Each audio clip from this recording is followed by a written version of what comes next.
Bienvenue au développement des titres de l'actualité. Pour démarrer ce journal, une personne est portée disparue dans le sud et au moins 30 communes réparties dans 5 départements du pays sont pour la plupart partiellement inondées à la suite des pluies survenues depuis le jeudi 25 septembre 2025, selon un bilan de la protection civile. Les fortes précipitations associées à la 28e onde tropicale de la saison cyclonique 2025 ont provoqué des inondations dans les départements de l'Artibonite, des Nippes, du nord-est, du nord-ouest et du sud. Dans le plateau central, une vingtaine de maisons ont été inondées dans la localité de Samana, commune de Hinche, en raison de la crue de la rivière du même nom. Le directeur général de la protection civile, Emmanuel Pierre, est avec nous via Zoom pour plus de détails à ce sujet. Monsieur Emmanuel Pierre, bonsoir. Merci d'être avec nous. Bonsoir Rose-Béamine, bonsoir à tous et à toutes. Un plaisir d'être encore à nouveau sur ce plateau. Alors, vous êtes le directeur général de la protection civile et nous savons que les fortes précipitations associées à la 28e onde tropicale de la saison cyclonique 2025 ont provoqué des inondations dans plusieurs départements du pays. Selon la protection civile, une personne tuée et au moins 30 communes inondées dans 5 départements. Monsieur Pierre, est-ce que vous pouvez partager avec nous un bilan actualisé des dégâts? Comme vous dites, ce week-end a été un petit peu très agité pour nous au niveau du système national de gestion des risques des désastres, avec surtout les pluies qui ont causé pas mal de dégâts dans certains départements du pays, notamment les départements du sud où il y a le plus gros lot, avec presque 10 communes inondées, je dirais près de 10 communes fortement inondées. Et le bilan s'alourdit de plus en plus, plusieurs milliers de maisons inondées, voire avec de gros dommages. On est encore dans le stade d'évaluation, première évaluation. Les DAB continuent, l'évaluation des dégâts et l'analyse des besoins se poursuit au niveau du département du Sud. Dans le département du Nord-Ouest, la commune de BDN a été fortement touchée également. Dans le département de la Grand'Anse, Anse-des-Naux a été aussi fortement touché hier après-midi. Anse-des-Naux a eu de grosses crues. Plusieurs rivières du pays, notamment, parce que toutes les rivières du département du Sud ont été en crue.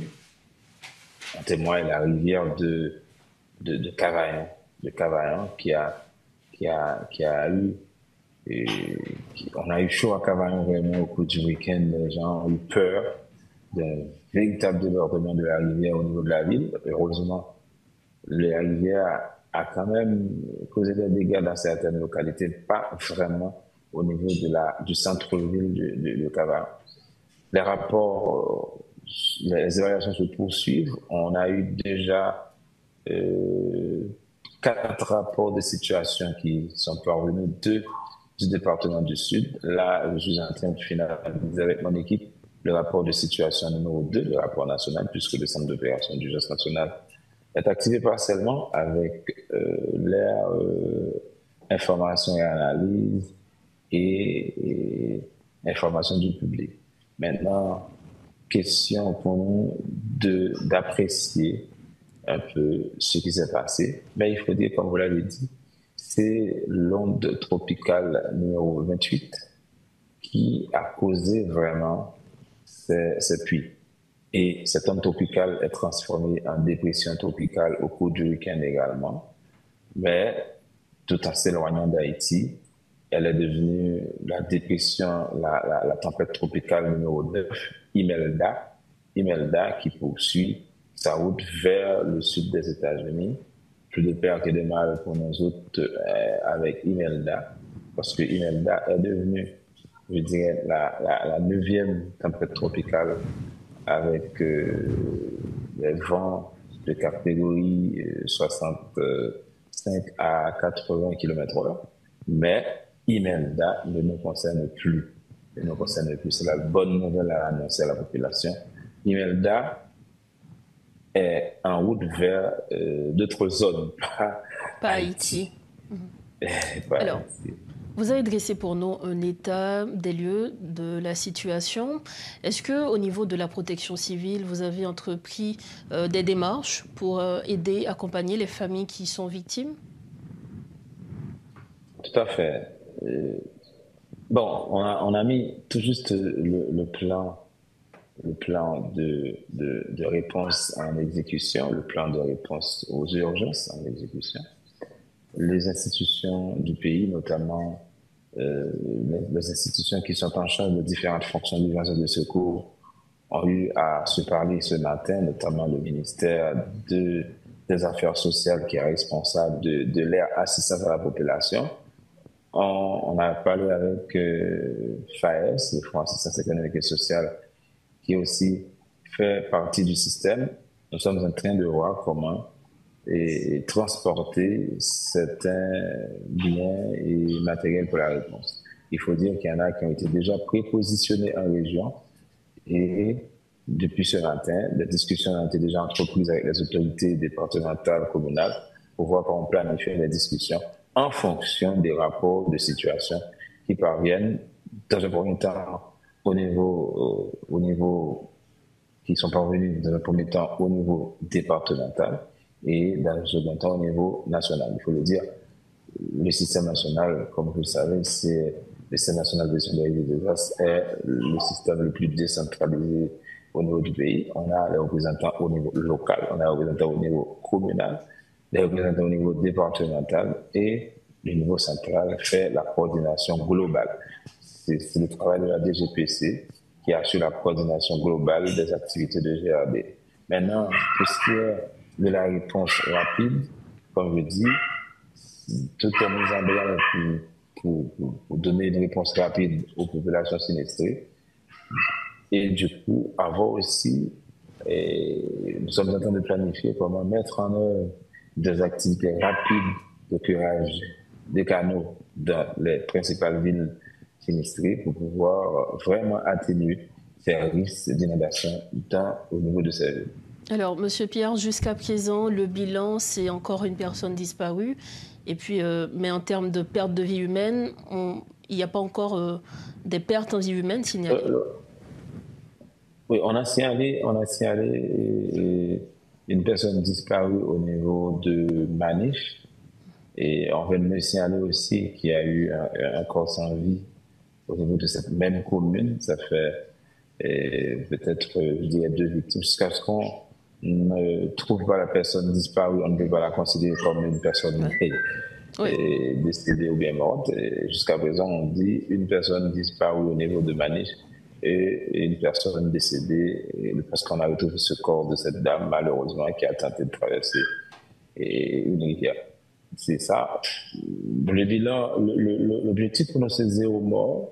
C'est pourquoi nous avons plutôt mis tout en branle pour avertir la population. Mais malheureusement, comme vous le savez, il y a des gens qui vraiment sont je ne dis pas des incrédules, mais qui n'écoutent pas vraiment, qui sont pressés des fois pour traverser, pour aller occuper de leurs activités. Mais malheureusement, on a eu quand même quelqu'un qui a perdu sa vie.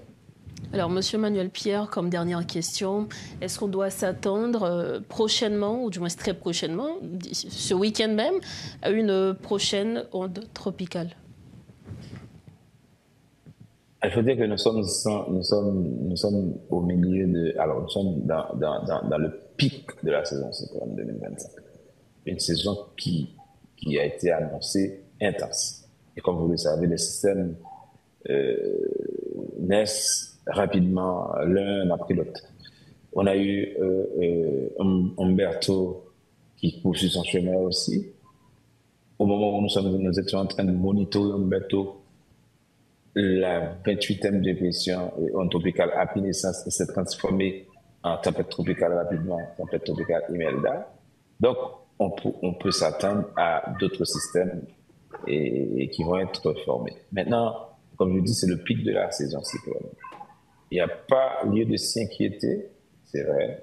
Comme je dis, le pic de la saison en Haïti et le plus gros, les plus grands, ou du moins les plus dévastateurs, les cyclones les plus dévastateurs qui ont frappé Haïti, l'ont frappé au cours du pic de la saison, entre septembre et novembre.